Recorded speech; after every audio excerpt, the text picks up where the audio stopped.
Ninja, Marthe, Hervé. Ny tenin'ny tompo izay voasoratra ato amin'ny Salamo 9:20, andininy 9:20 ka hatramin'ny 20 no nivakitsika, fa ny andininy 9:20 no ho raisitsika anompanantsika ny dinidinika anio. Vakiko amin'ny anaran'i Jesosy, Salamo 9:20, andininy 9:20 ka hatramin'ny 20. Avia miainoa ianareo rehetra izay matahotra an'Andriamanitra, fa holazaiko izay nataony ho an'ny fanahiko. Izy no nantsony ny vavako ary ny fanandratana azy no teo ambanin'ny lelako. Raha nankasitraka ota tao am-poko aho, dia tsy mba hiaino ny tompo. Kanefa efa niaino tokoa Andriamanitra, efa niaino ny feon'ny fivavako izy. Isaoana ny Andriamanitra izay tsy nandà ny fivavako, na nanaisotra ny famindram-pony tamiko.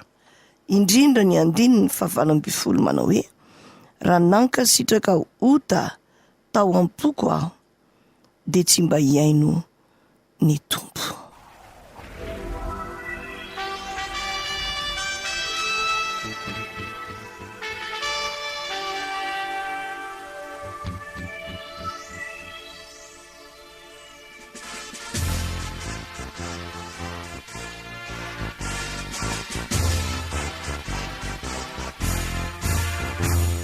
Maneno ni trombeta kaure, kisi ururungani mavibe, kaiza tutuliza wandukita, kani mino vali sifinarita, kiumana miya mena pauta konuka, tifutuna yese utunita, tunitena kama zaba yenya mbuni.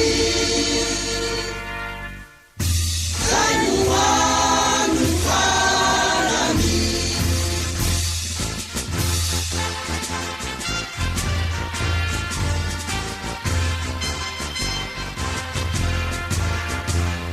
maneno nitoketa kaure, imasandu de andari azime, irapita na irara kavuku, ikuruta na tiana paru, iumana miya mena pauta kanuka, mikutena yosa usemunina, tunitena kama zaba yenya mbuni. Kainuanu farani,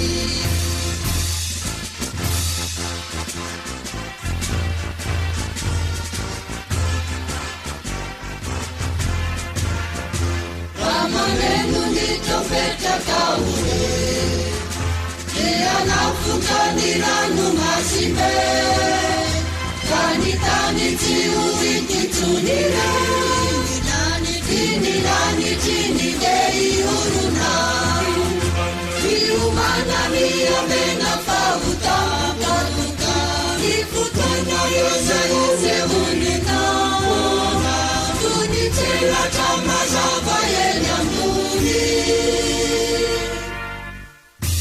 Kainuanu farani,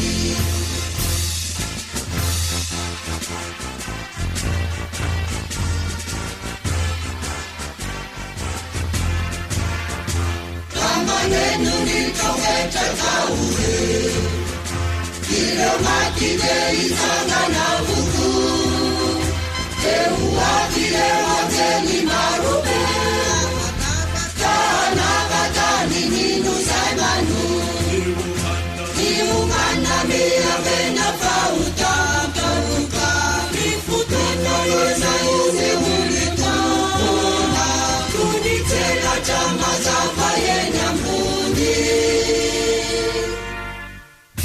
Kainuanu farani,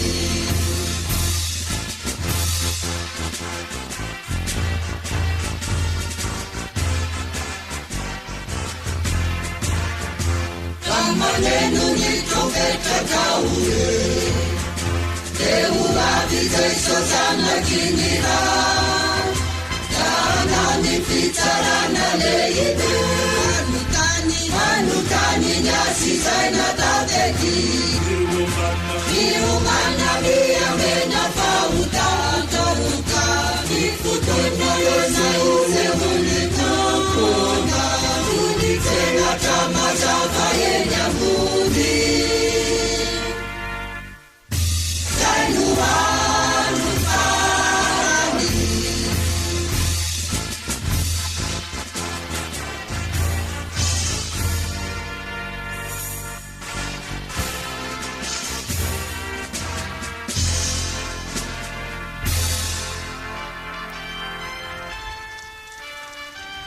ny mpiandry vavolombelon'i Jesosy Kristy no niaraka tamintsika teo tamin'iny hira izay mitondra ny lohateny hoe raha maneno ny trompetra iny.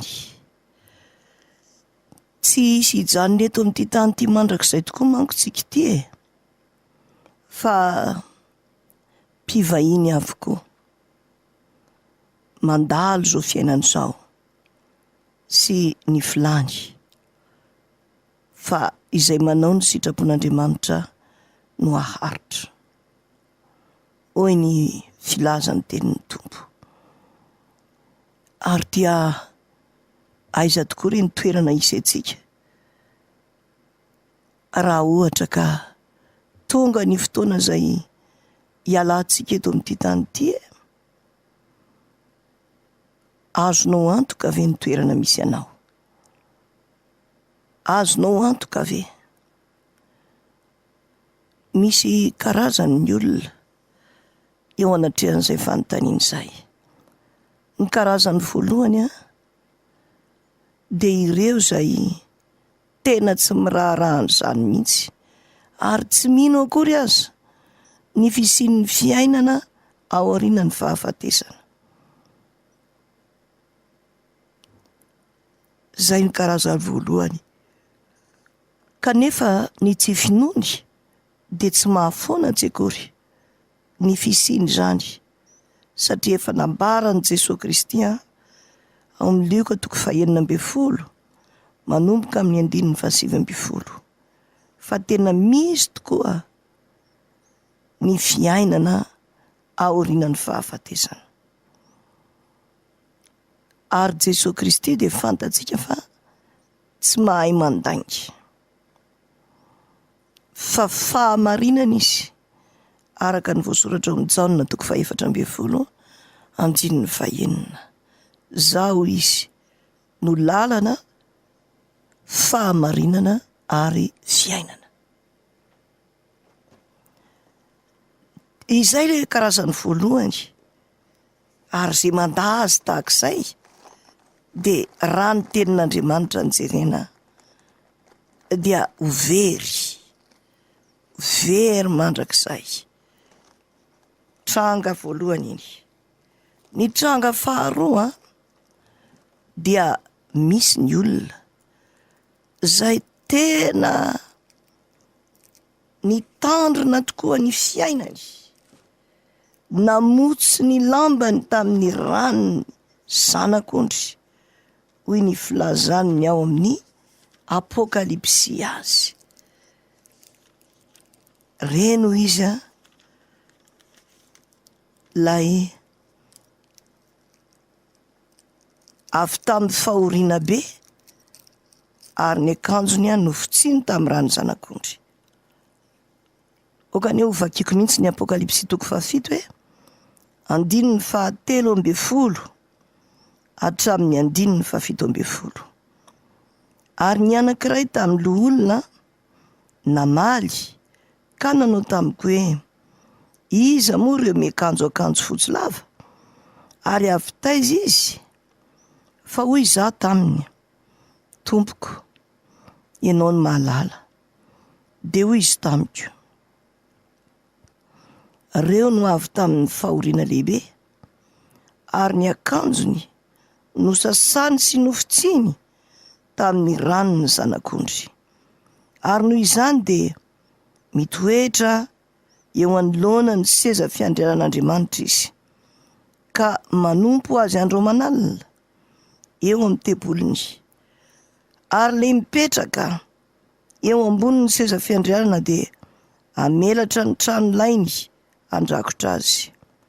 Tsy honona na angetaheta intsony ireo, ary tsy haninona azy ny masoandro na izay hafanana akory, fa ny zanak'ondry izay eo afovoan'ny seza fiandrianana no mpiandry azy ka hitondra azy ho amin'ny loharanon'ny ranonaina, ary ho fafan'Andriamanitra ny ranomaso rehetra amin'ny masony.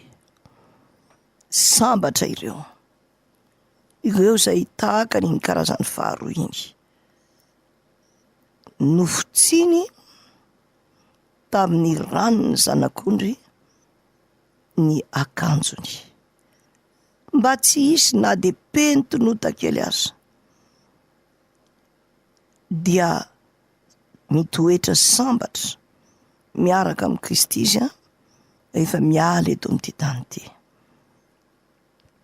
Fa ny karazany fahatelo dia misy olona mieritreritra toy izany hoe za dia ho any an-danitra, kanefa ny akanjony tsy mba nosasany tamin'ny rano zanak'ondry, ary mbola milomano ao anatin'ny fahotana foana izy mandraky tiany androany. Ry havana, mila mailo isika fa tsy hoe zay rehetra mieritreritra hiditra ao dia tafiditra ao, fa izay nankasitrahan'Andriamanitra araka ny tenin'i Jesosy hoe maro no nantsoina fa vitsy no fidina. De misy reo olona zay mieritreritra ny ho tafiditry ny lanitra kanefa tsy tafiditra. Engany tsy hisy amintsika zay manaraka izao fandarana izao ny ho toy izany, fa engany antsika tsirairay mba ho tafiditra ao anatin'le karazany faharoa izay nitantaraiko taminao teo. Izany indrindra no ametrahan'Andriamanitra ity salamo 6:40 no vakiako taminao teo ity, indrindra fa lay andininy 9 manao hoe raha naka sitraka ota tao am-poko aho de tsy mba hiaino ny tompo. Raha naka sitraka ota tao am-poko aho de tsy mba hiaino ny tompo. Rehefa mankasitraka ota isika ka mirotsaka ao anatin'ny fahotana, de hoy ilay teny ato amin'ny Isaia 7:50 andininy 1-2 manao hoe indro ny tanan'i Jehova tsy fohy fa mahavonjy, ary ny sofiny tsy lali-dalovana fa mahare, fa ny helokareo no efitra mampisaraka anareo amin'Andriamanitra reo, ary ny fahotanareo no mampiafina ny tavany aminareo ka dia tsy miaino izy. Isaky ny manota isika na mankasitraka ota dia amin'izay fotoana izay manangana rindrina tsika mba hampisaraka tsika amin'Andriamanitra, ary zay rindrina izay tsy eto tany ihany fa ao aoriana ny fahafatesana mbola mijoro le izy. Hoy aho hoe nanaka sitraka ota fotsiny azy ianao dia efa eloko eo anatrehan'Andriamanitra izay. Satria nahoana hoy ianao? Satria nambaran'i Jesosy Kristy ato amin'ny Matteo 5:5 andiny fafito ambiroapolo sy valo ambiroapolo ny hoe efa renareo fa voalaza hoe aza mijangajanga fa izaho kosa milaza aminareo fa zay rehetra mijery vehivavy ilazy de efa nijangajanga taminy tampony sahady. Zany hoe mbola tsy nilazy akory izy, mbola tsy nisy fijangajangana, mbola tsy nisy firaisana ara-nofo, dia rehefa mijery an'le vehivavy ilazy ny olona anankiray de efa mijangajanga satria makasitraka ota ao am-pony izy amin'izay fotoana izay. Ary Andriamanitra dia mandinika ny fo sy mamantatra ny fo, ka dia tsy misy miafina izay tsy hitany. Ny nilazany Davida azy moa ato amin'ny Salamy fa 7:30 de toy izao manaraka izao: manomboka amin'ny andininy 9, na de miakatra any an-danitra aza aho izy de any ianao, ary na de manao ny fiaina tsy tao fandriako aza indro any ianao, na de maka ny elatry ny maraina aza mba hitoetra any aparan'ny ranomasina, de mbola entiny tananao ihany na de any aza, sy azony ny tananao akavanana. Ary na de hoy izaho aza oka ny maizina narina ary oka ny mazava manodidina ho tonga alina, tsia fa ny maizina aza tsy mahamaizina anao, fa ny alina dia mahazava toy ny andro ihany, ka sahala ny mahazava sy ny maizina. Hitanao amin'izany teny ny tompo izany fa tsy misy tsy hitan'Andriamanitra na ny kely aza. Ny olombelona no azontsika hoe anaovana fiatsaram-belatsia, de hafa ny aseho eo amin'ny endrika sy eo amin'ny fihetsika, nefa ny ao am-po hafa. Betsaka ny toy izay mody mitsikitsiky izy eo amin'ny vavany, kanefa ny ao am-pony feno fankahalana. De hitanao fa tena hoe ratsy mihitsy n'izay zavatra izay. Fa Andriamanitra, raha olombelona zany de tsy mahita an'izay, fa Andriamanitra kosa tsy misy zavatra tsy hitany, tsy misy zavatra miafina aminy, fantany ny ao anatin'ny fotsika. Ka raha vao mankasitraka ho tafotsiny dia amin'izay fotoana izay tsy miaino antsika Andriamanitra. Izany indrindra no tokony hiantorahantsika eo amin'ny Tompo, hifona antsika ny amin'izay hotantsika rehetra, angatahantsika ny famelan-keloka aminy.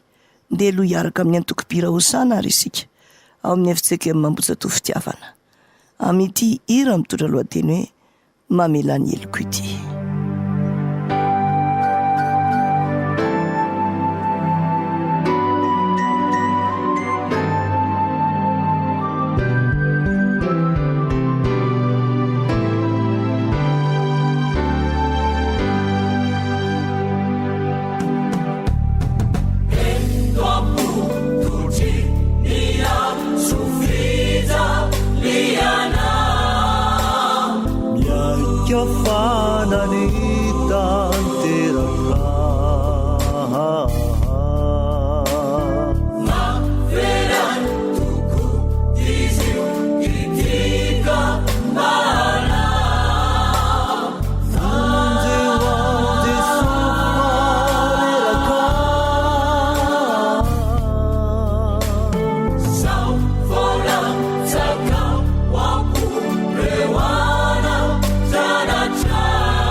Eluku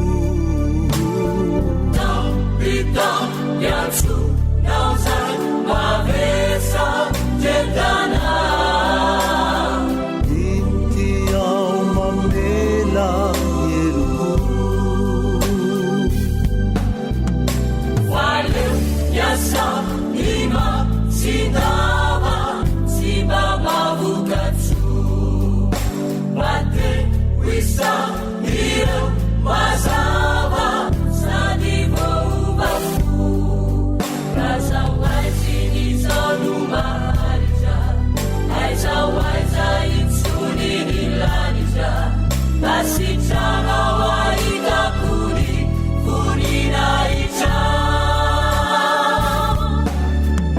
soia mianao mbola mitsetra tena mangorapo indreo miaretiko rehetra tompo ifonako faratsina zay nafafiatramizay aokatarona trefefamizay tsy teherikitsony kade manatonana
mila miala amin'ny fahotana isika satria raha mankasitraka ota isika araka izao tenin'Andriamanitra hitantsika izao dia tsy mba hiaino antsika Andriamanitra mivavaka fe mivavaka zany fa sahala ny teny rery eo fotsiny tsika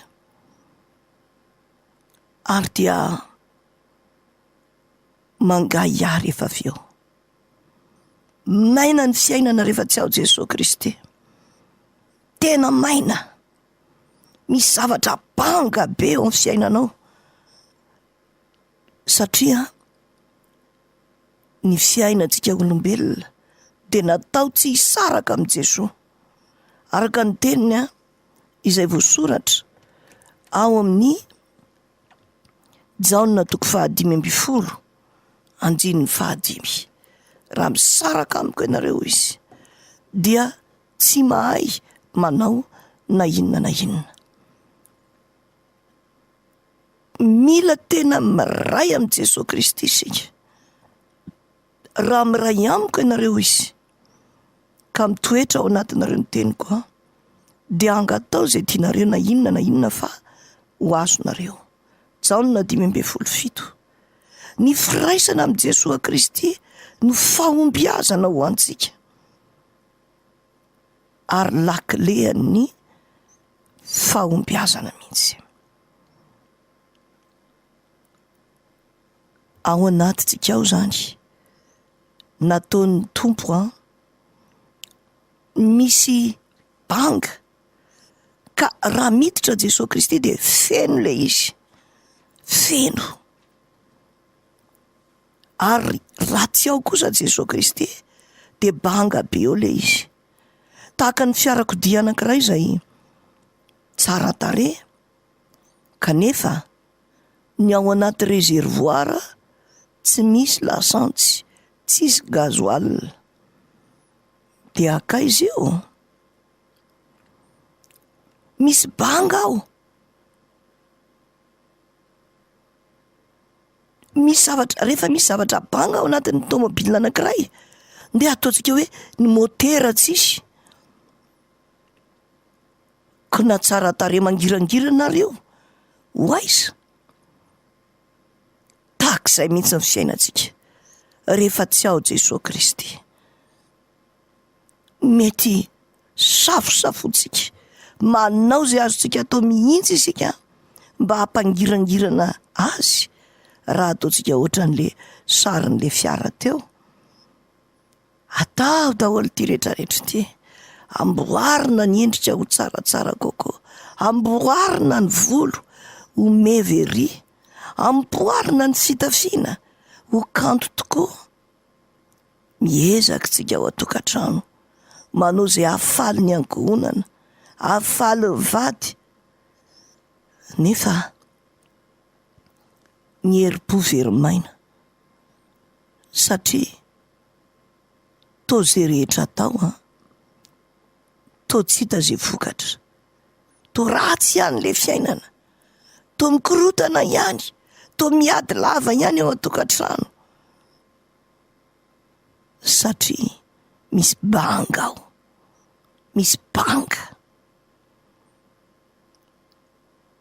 Rehefa tsy feno le banga dia manjary tsy mandeha araka ny tokony ho izy le fiainana. Ary io Jesosy Kristy io, Andriamanitra masina, marina, averiko aminao indray fa izy no fahamarinana. Eo anatrehan'izany dia tsy afaka hipetraka ao anatin'ny fahalotona, tsy afaka hoe sady ao anatintsika ny fahalotona no ao koa Jesosy Kristy. Aiza ny toerany ao? Tsy afaka, fa tsy maintsy esorintsika mihitsy le fahalotona rehetra, ary dia ampidiritsika ao anatsika Jesosy, anjaka tanteraka ao anatsika ao. Izay fanjakany Jesosy anatsika izay manjary mahatonga ny hoe ny fanahin'Andriamanitra anao anatsika. Ary rehefa ny fanahin'Andriamanitra anao anatsika dia tafaray amin'Andriamanitra isika, ka eno ny tsara zay vavaka ataontsika. Zany le izy. Io no lazaiko aminao. Aza miala amin'Andriamanitra. Aza miala amin'Andriamanitra. Fa rehefa misaraka amiko nareo izy, tsy mahay manao na inona na inona. Ary ny dikan'izany hoe tsy miala amin'Andriamanitra, miray amin'i Jesosy Kristy, ny dikan'izany dia izao: ny fahotana, hialana. Hoy le teny ato amin'ny Jaona 1:9. Jaona 1:9.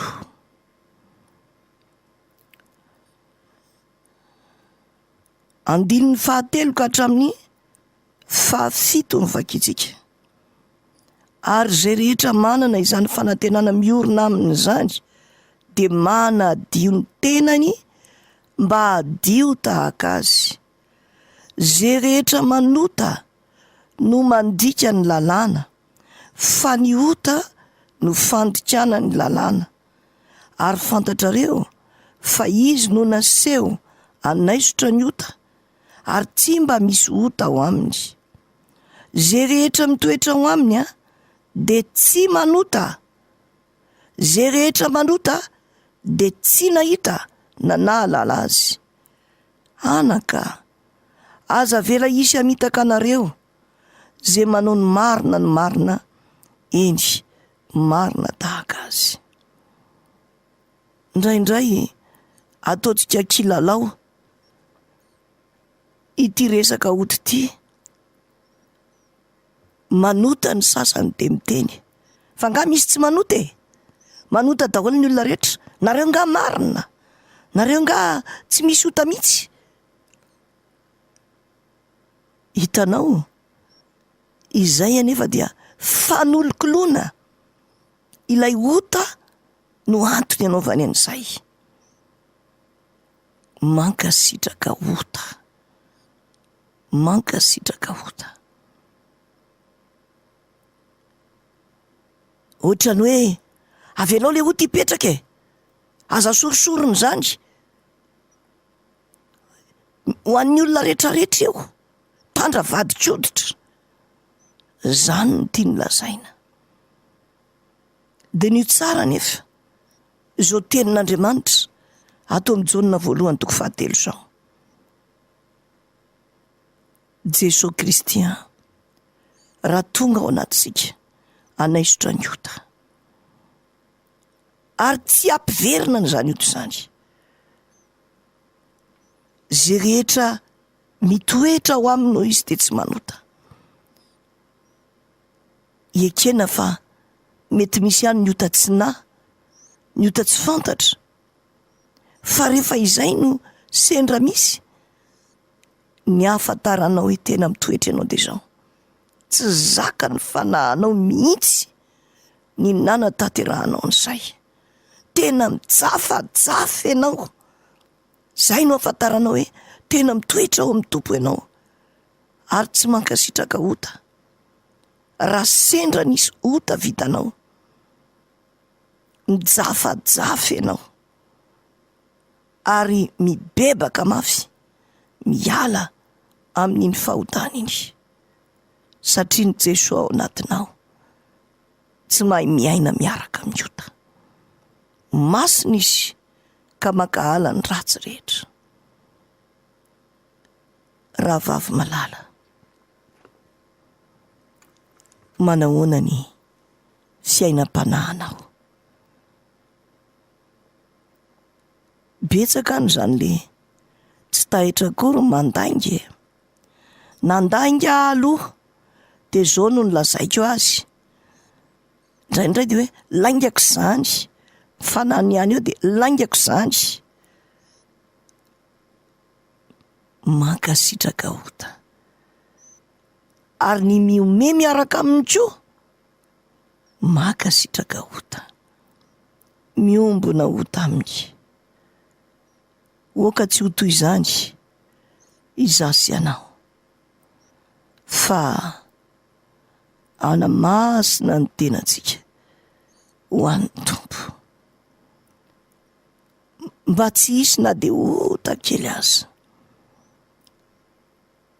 mitahiry ao anatintsika ao.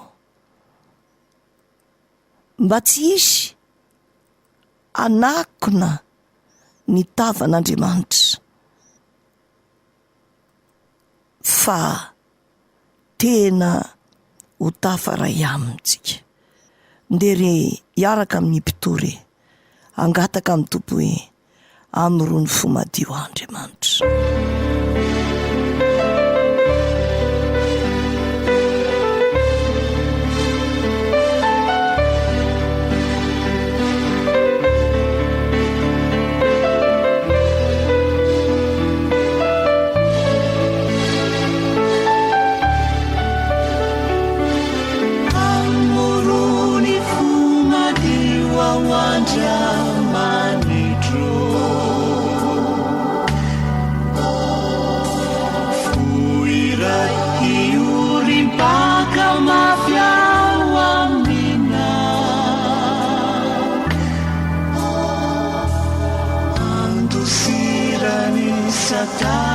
dana fahivoidanadana enika sy feno nasoavana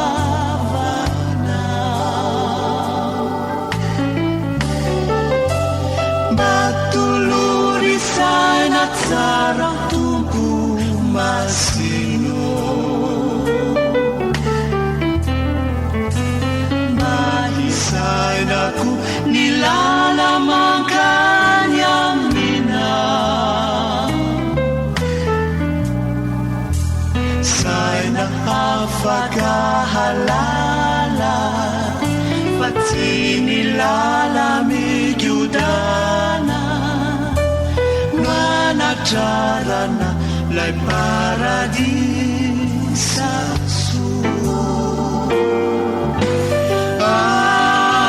akekeze nitiny tanako fiki fa manonjany tiranobe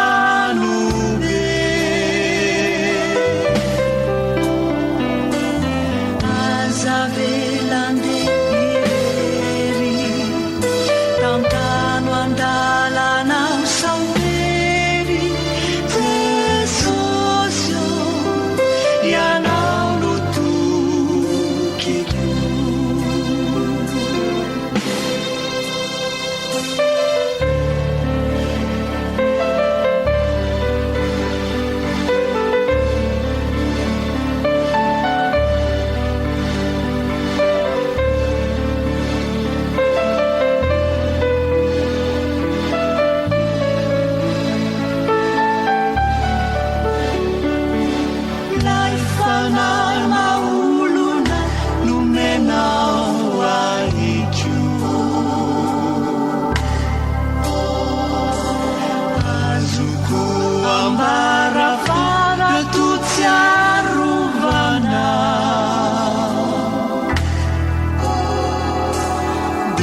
manjary mampanahy ratratry ny fakampanahy ka farany ho maiso ratsy fiafara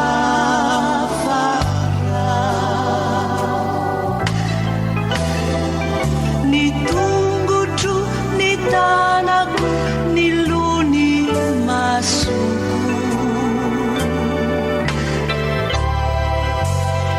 eritreritro ny sofiko ny vavako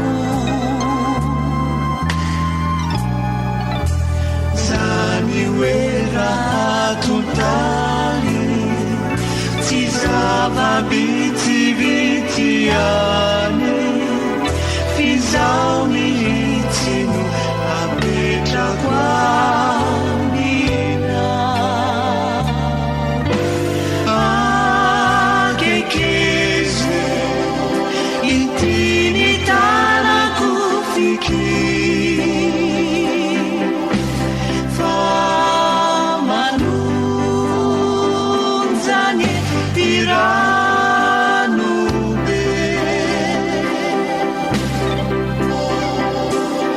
azavelande irery tantano andalana saumery jesosio ianao no tokiko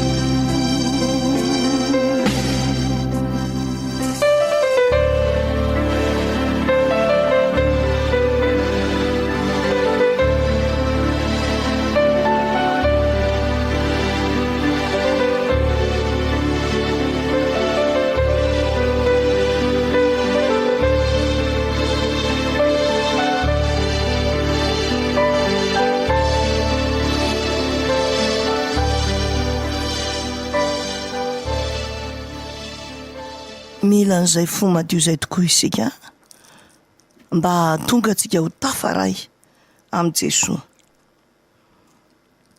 fa andeha ho eritreretintsika amin'ny lafin'ny pratika hoe manahoana sy manahoana moa zany hoe mankasitraka ota ao am-po, satria araka ny teny eto raha nankasitraka ota tao am-poko aho izy de tsy mba hiain'ny tompo.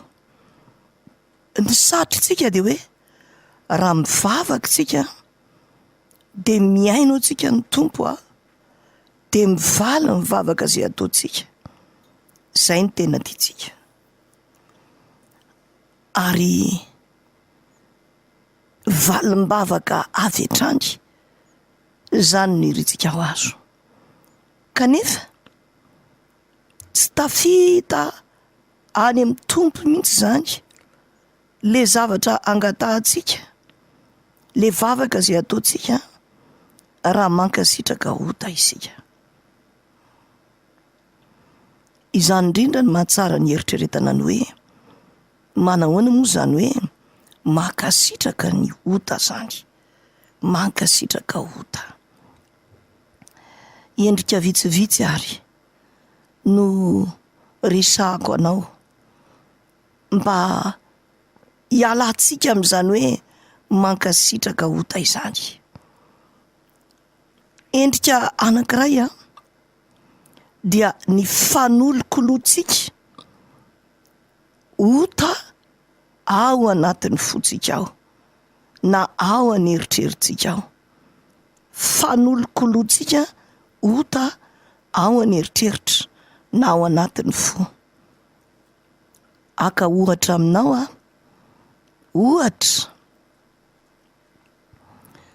ohatra voalohany ndeha ataoko hoe nanafotoana mihitsy ranony iny de rehefa nanafotoana izy natezitra anao zany de iny za le tezitra iny de ao anatin'ny eritreritra ao, tehiriziko ao anaty eritreritra ao ny fahatezerako, tehiriziko ao anatin'ny foko ao le fahatezerako, ary de kolokoloiko mahasositra mihitsy ranony iny. De eo de aiza veranga de zao no nataony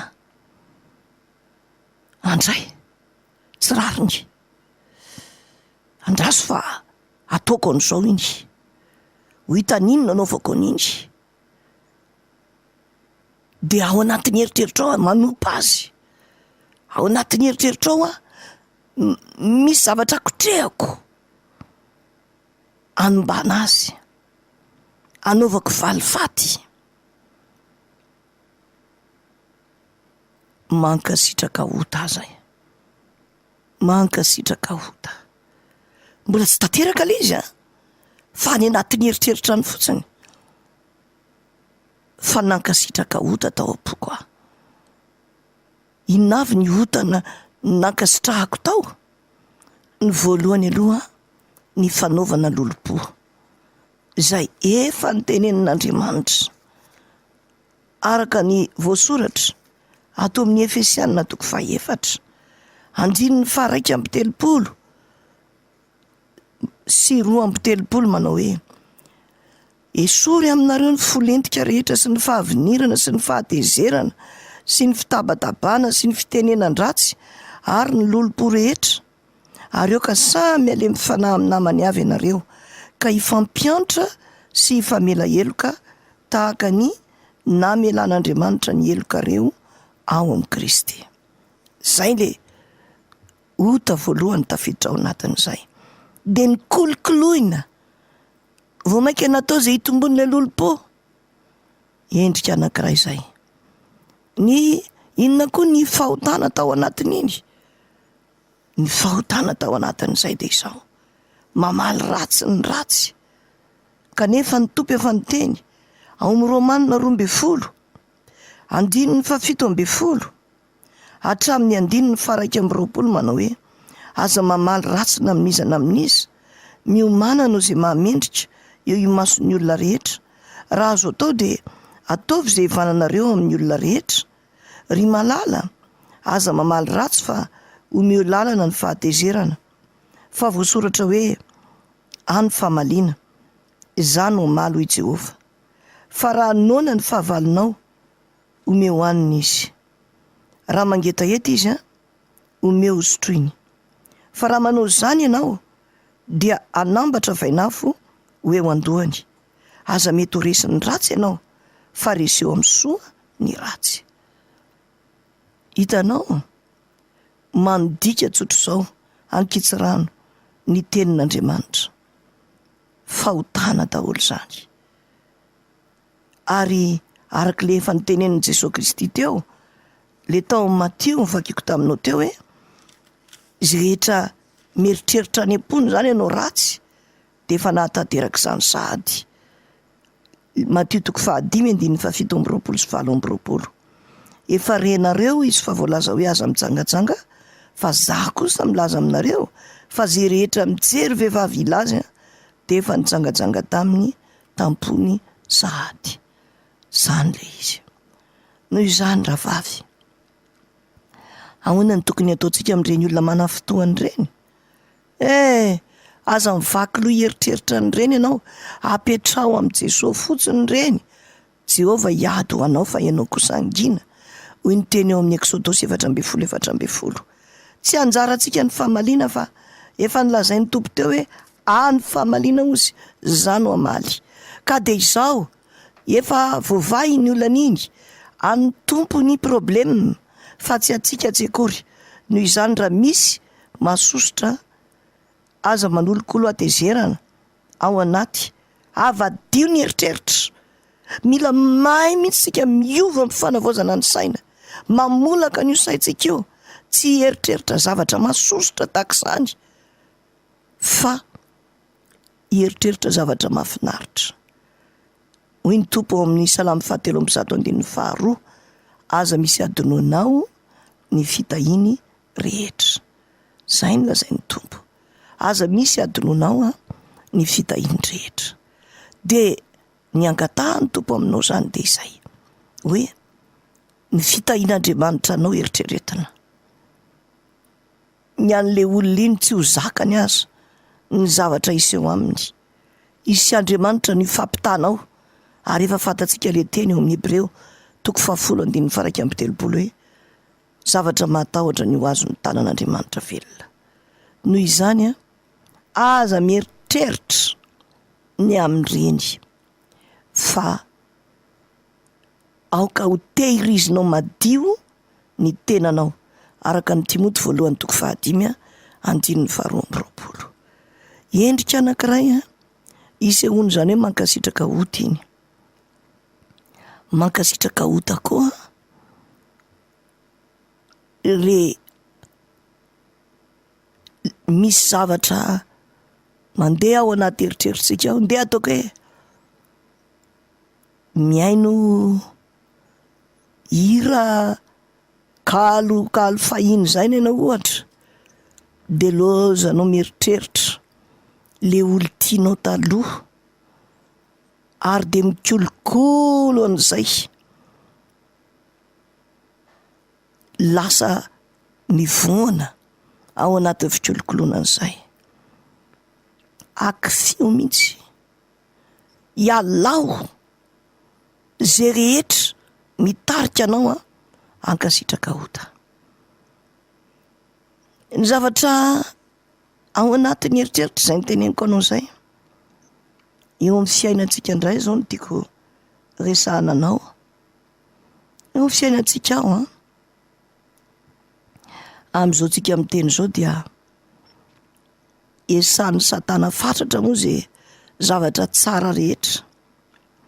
Be de be ny ray aman-dreny indrindra fa isika reny, miezaka ny maneho fitiavana amin'ny zanatsika.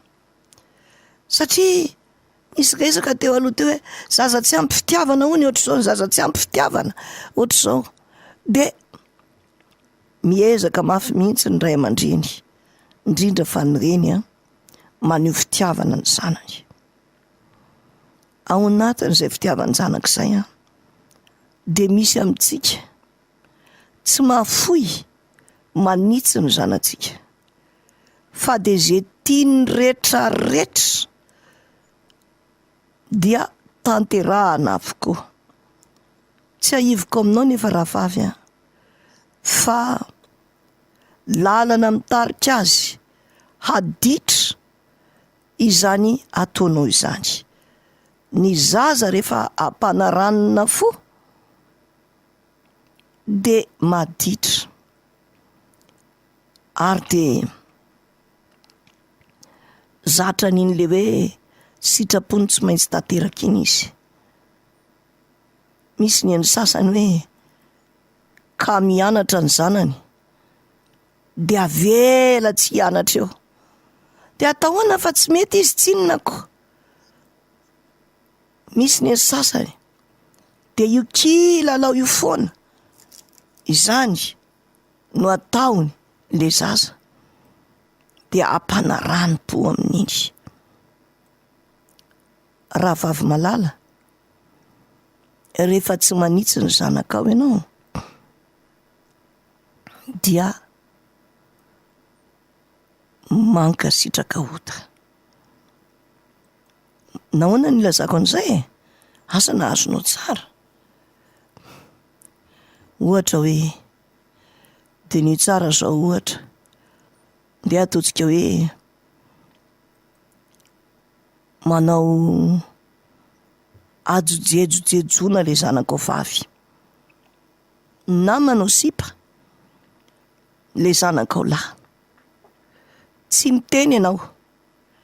Inona ny dikany hoe tsy miteny ozy ny ankizy zay? Manaiky matoa tsy miteny io.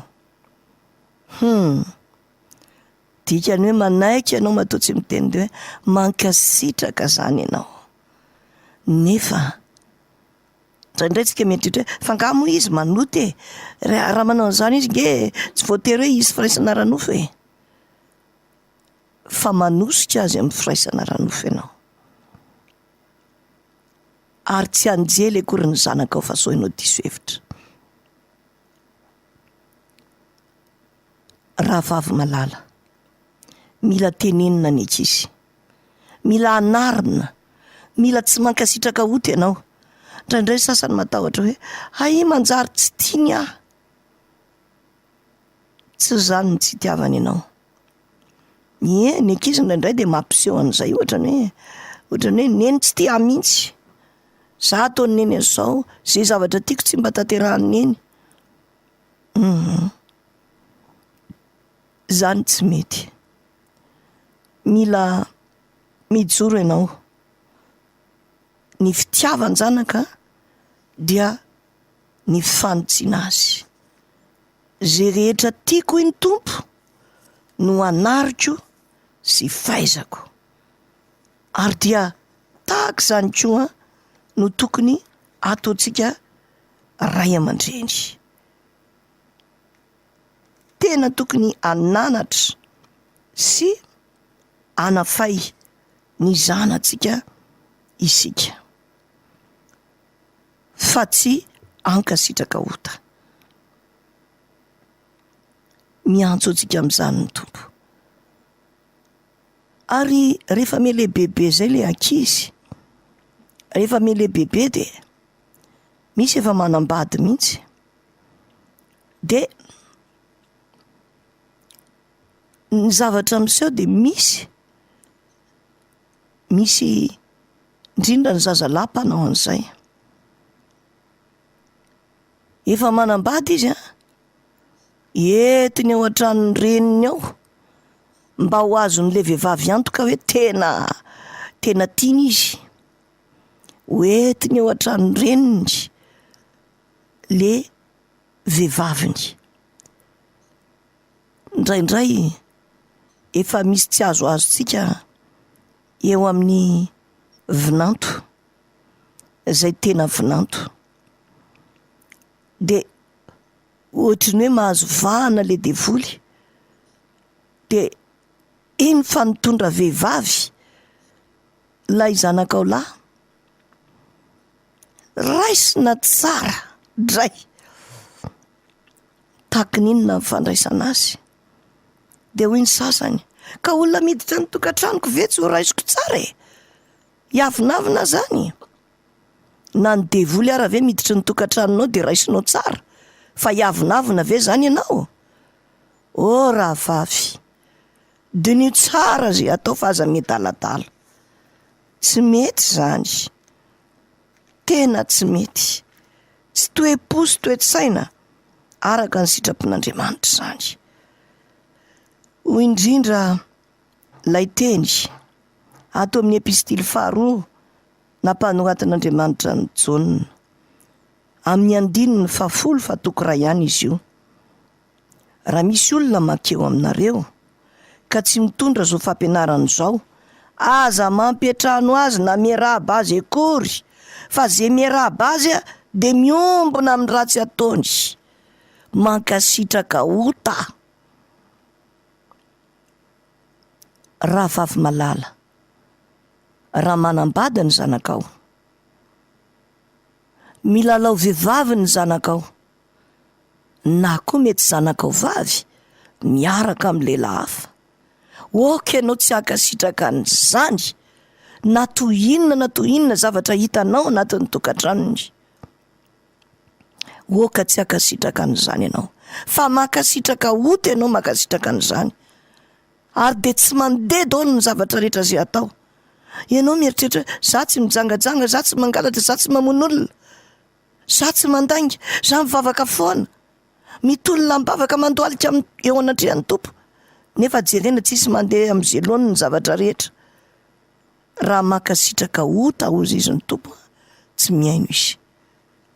Avy any amin'le zavatra tsy eritreretinao zay, zay ny olana.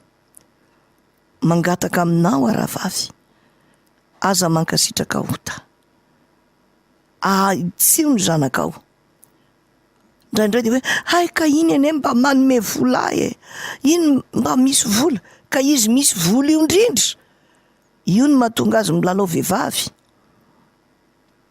So de tsy manome vola eo tsony izy raha tezitra amiko ako, inona no hoaniko eto? Tambiny ota zany ny nananao sakafo. Tsy mety zany rahavavy. Andriamanitra mahay miahy ianao, fa na inona aza mankasitraka ota.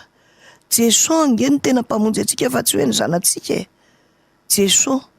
Ka rehefa sitraky ny tompo hainy foana ny manome anao ny vola sahazanao, hainy foana ny manome anao izay ilainao. Ka aza mankasitraka ota fa manjary tsy miaino antsika Andriamanitra. Indrindra moa toy ny zanaka manao tokantrano maso, misy nge de ao an-tranonao ao mihitsy e, de mankasitraka ianao. Angamba ianao mety hiteny aza nge tsy mankasitraka fa ao fotsiny izy e. Raha trano misy anao zany, tokony tsy hanaiky mihitsy ianao, tsy hanaiky mihitsy ianao, na amin'ny fomba ahoana isiny zany tokantrano maso izany, fa fijangajangana trano iray zany. Tsy mety zany, tsy sitrapon'Andriamanitra zany. Rahavavy, dinio hatrany ny fiainanao. Ary mbetika koa, ataontsika hoe ao am-piangonanao, efa hita zao fa ratsy itsy, mbola ankasitrahana ihany, mankasitraka ota zany ianao. Evero ny amin'izany, mba hiainono ny tompo antsika. O rahavavy, tapitra sahady ane ty fotoanantsika e, nga tsy mandeha le fotoany, hatretondray ary aloha ny dinidinitsika fa de ny tompo ane ampitombo ao anatin'ny saitsika zay tokony ho fantatsika. Ary de ho mpankatony ny tenin'Andriamanitra isika, fa tsy piainy fotsiny ihany. Ho tahin'ny tompo rahavavy eo.